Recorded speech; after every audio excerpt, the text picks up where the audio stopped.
지난번 제가 이 코너에서 문정권 무너지는 속도가 참 빠르다, 그렇게 한번 말씀드린 적이 있습니다.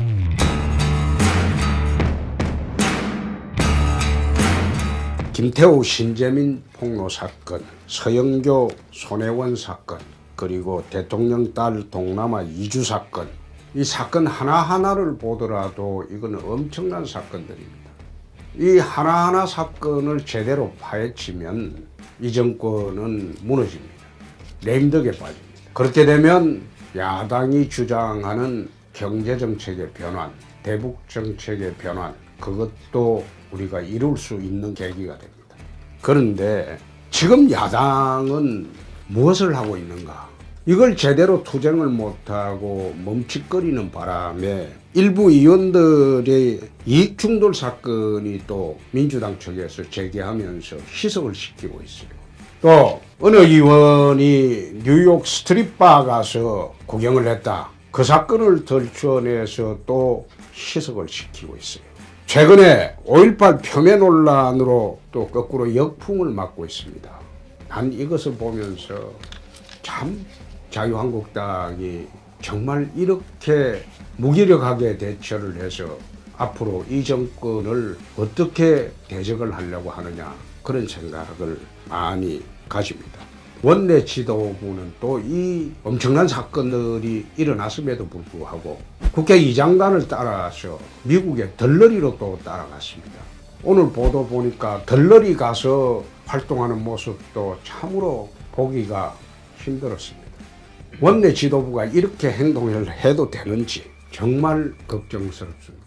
나라가 이렇게 바행으로 운영되는데 야당의 역할이 보이지 않는다. 그게 참으로 걱정스럽습니다. 단일 대우로 지금이라도 각종 사건의 특위를 만들고 대여투쟁을 힘을 합쳐서 하고 또 장외투쟁으로 나가야 할 때가 아닌가, 그런 생각을 할 수밖에 없는 지금인데, 지금 이 당은 지난번에 한번 말씀드렸듯이 5시간 반 단식이라는 코미디 대행진을 하고 있습니다. 국민들의 조롱을 받고 있습니다. 급기야 전당대회도 원만하게 하기 어려운 그런 상황이 되어버렸습니다. 이제라도 우리 당이 단일 대우로 하나가 되어서 모두 뭉쳐서, 전당대회는 당원 대의원들이 하는 대회고 국회의원들만이라도 제대로 활동을 해서 문정권을 견제를 하고 도탄에 빠진 민생을 구해주실 것을 당부드립니다. 참으로 안타까운 요즘입니다. 대통령의 지시로 국민연금의 주주권 행사가 지금 본격화되고 있습니다.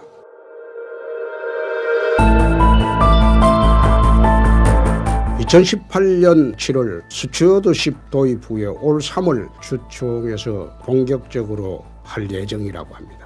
스튜어드십이라는 게 딴 게 아니고, 국민연금을 주식 투자를 했을 때 그 회사의 주식을 의결권을 사용하는 겁니다.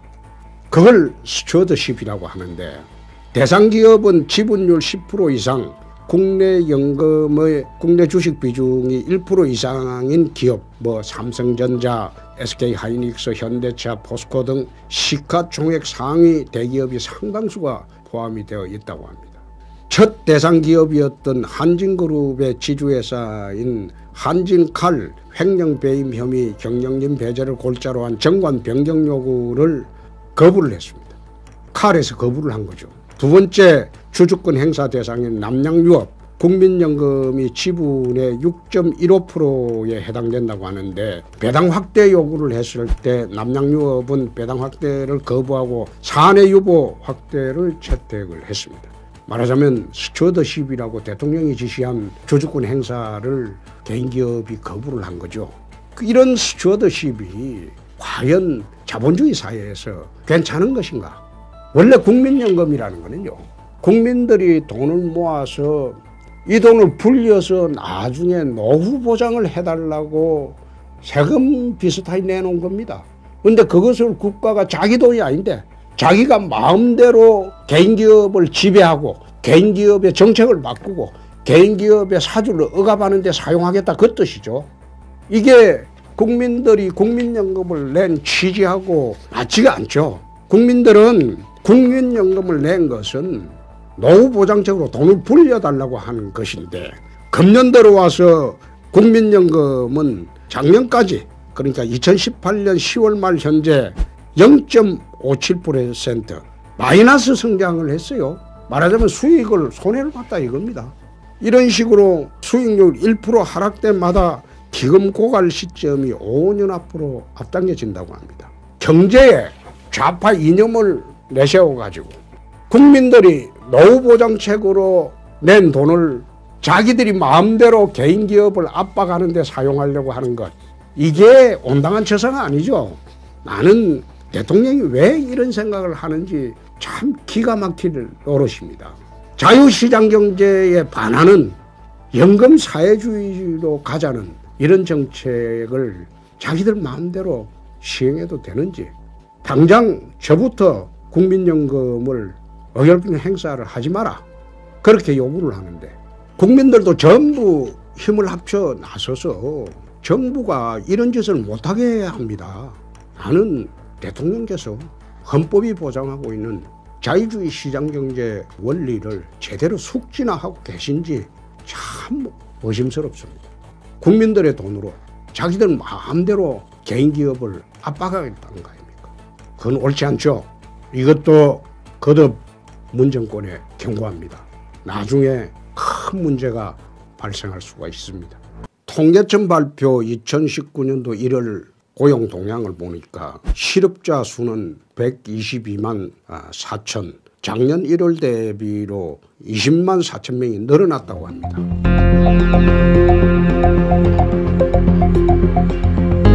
실업률은 4.5%로 2000년 1월에 비해서 19년 만에 이런 고용 참사가 발생을 했다고 합니다. 가계의 중추인 40대, 50대, 60대 실업자가 대폭 증가를 했습니다.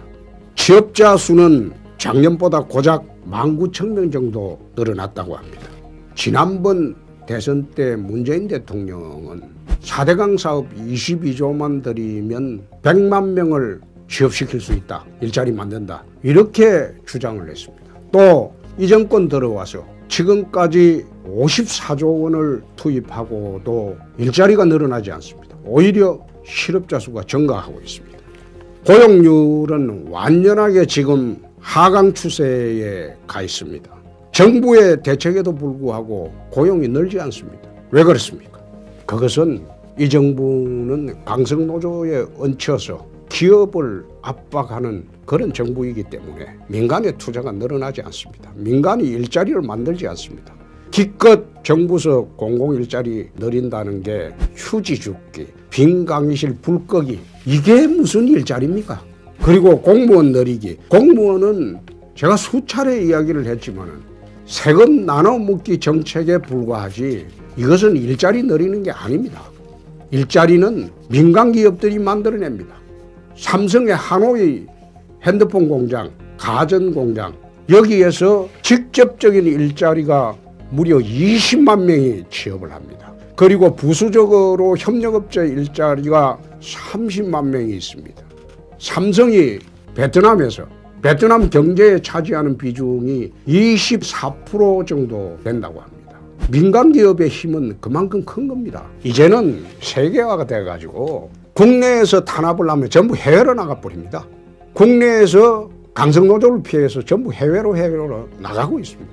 그런 판국에 이 정권은 계속 강성노조에 얹혀서 최근에 또 최저임금 인상하면서 최하위계층은 일자리가 더 줄었어요. 자영업은 이제 망해가는 단계고, 소기업은 없어져가는 단계고, 중소기업은 해외로 나가고, 대기업도 해외로 나가고 있습니다. 나라 살림이 이 판인데도 불구하고 이 정권은 김정은의 은혜만 바라는 위장 평화 프레임에 갇혀 있습니다. 참 걱정스럽습니다. 재정 투입으로 만드는 공공 일자리 정책은요, 이건 일자리 정책이 아닙니다. 국민 세금 나눠 먹기에 불과하죠. 그래서 지금이라도 좌파 경제 정책을 폐기를 하고 자유주의 시장 경제 정책으로 돌아와서 법인세 깎아주고 강성 노조 억누르고 그리고 공장 지대값 낮추고, 예컨대 그린벨트 풀어가지고 공장 지대를 만들어주면 외국에 나갈 필요가 없죠.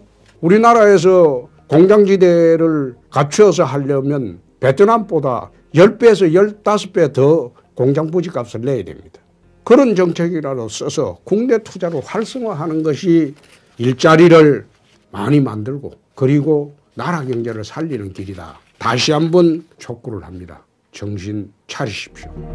전대미문의 사건이 발생을 했습니다. 대통령의 따님이 야반도주 하듯이 비밀리에 해외에 나갔다가 합니다.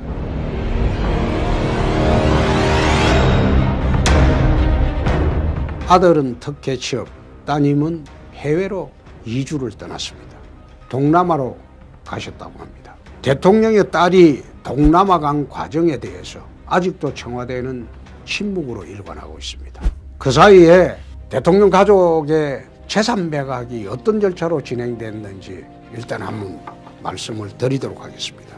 구기동 빌라 매각 과정의 사유에 대한 의혹이 참 많습니다. 이 구기동 빌라는 2010년 5월 3일에 대통령의 사위인 서 씨가 3억 4,500만 원에 매입을 했습니다. 그 매입된 집에 2012년부터 2016년까지 대통령께서 대통령 되기 전에 거주를 했습니다. 2018년 4월 11일 사위 서 씨가 이 집을 엉뚱하게 부인에게 말하자면 대통령 따님에게 정려를 합니다. 정려를 한 지 딱 석 달 만인 7월 10일에 대통령 따님이 제3자에게 5억 1천만 원에 매각을 합니다. 또 홍은동 사저 이것도 참 문제가 좀 있습니다. 2016년 1월에 퍼스트레이디 명의로 홍은동 사저를 3억 4천만 원에 매입을 했습니다. 2017년 5월에 대통령께서 당선되시고 청와대 관저로 이사를 간 후에 그 집은 지금 한창 말이 많은 손혜원 의원의 보좌관 출신 청와대 행정관이 매입을 했다고 합니다. 그러면 자, 우리 한번 생각해 봅시다.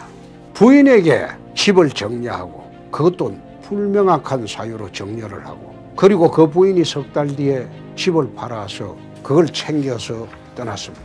우리가 통상 강제집행 면탈죄라는 게 있습니다. 사위에게 돌발 채무가 발생을 했다면 이것은 명백히 강제집행 면탈죄에 해당을 합니다. 여기에 대해서 청와대는 아무런 해명이 없습니다.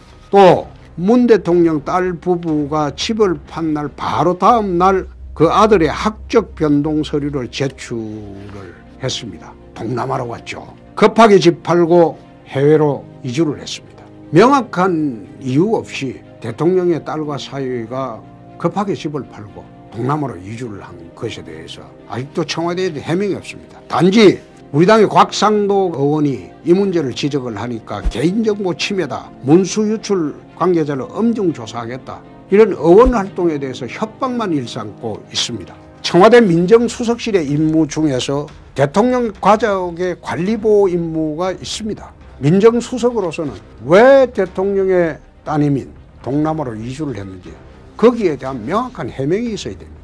대통령의 가족은 요인 보호 대상입니다. 신변 경호를 해야죠. 그럼 동남아로 갔다면 대통령 경호실에서 동남아로 파견이 돼서 신변 경호를 해야 됩니다. 무슨 이유로 국가 예산을 투입을 해서 동남아까지 신변 경호로 해야 하는지 청와대는 명백히 해명을 해야 됩니다. 세월호 당시에 민주당은 박근혜 대통령에게 초단위로 행적을 공개해라. 그리고 문재인 후보는 행적을 밝히지 않으면 특검까지 가야 한다. 밝히지 않으면 그것 자체가 탄핵 사유다. 이렇게 주장을 했습니다. 그러면 대통령의 딸과 사위가 경호를 받으면서 동남아로 이주한 이유도 국민 앞에 명백히 설명을 해야 됩니다. 그렇지 않고 곽상도 의원에 대해서 개인정보 유출이니 가족 사생활이니 응분의 조치를 취하겠다 이렇게 협박을 가는 것은 정도에 어긋납니다. 그래서 이 정도 사안이 되었으면 청와대가 스스로 간략한 사실관계만이라도 국민 앞에 알렸어야 됩니다. 그런데 그 사실관계 알리지 않고 지금까지 침묵으로 일관을 하고 있습니다. 또 시중에는 온갖 의혹이 난무합니다. 오늘 아침 어느 일간신문에는 대통령 사위 회사가 국가로부터 200억 대출을 받았고 또 그중에 30억을 사위한테 줬는데 사위가 무슨 사업인가 투자해서 전부 탕진을 했다고 그런 억척 같은 보도도 나오고 있습니다. 이걸 해명해야 됩니다. 그래서 더 이상 의혹 확산을 막기 위해서라도 전대미문의 이런 사건은 국민 앞에 명백히 해명해 주실 것을